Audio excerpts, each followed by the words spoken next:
play this instrumental, I play this a lot because I found out that I could play it. Actually, I've known it for years, and then suddenly found out I could play it, so I'm sort of making up for lost time by playing it a lot. As soon as I started playing it, I'd assumed it was sort of English-Irish, part of that sort of shared repertoire. Probably the Scots have it too. And I knew it as the Fall of Paris, or the Downfall of Paris. And a mate of mine down in Dorset, when I played it to him, said, "Oh, no, wait a minute, I know that, it's not called the Downfall of Paris." And he rummaged in his CDs and came up with this thing called the Downfall of Pears.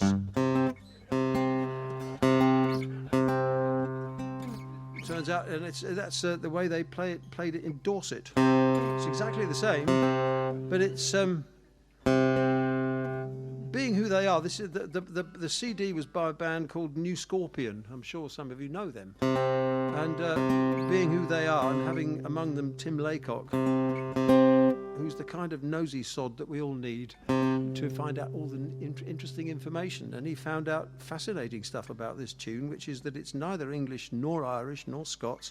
It's actually French, and it was written as a French Revolution song called Ça Ira, with loads and loads of verses, and French people still know it and still sing it, apparently. Well, I mean, Edith Piaf did a recording of it. It's a very well-known song over there.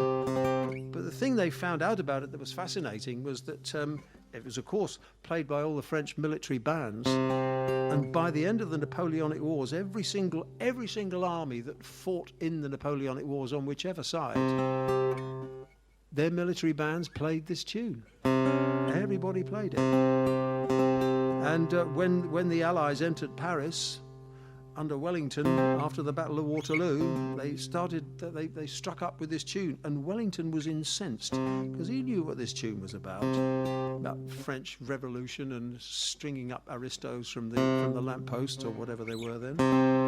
He knew about that, so he immediately told them to stop and play something else, and he stipulated that they should play this nice Catholic bashing tune called Croppies Lie Down. He was a nice man.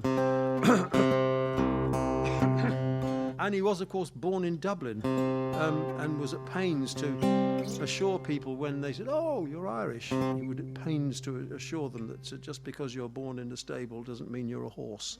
He's a nice man, he really was. But this is the tune that he hated.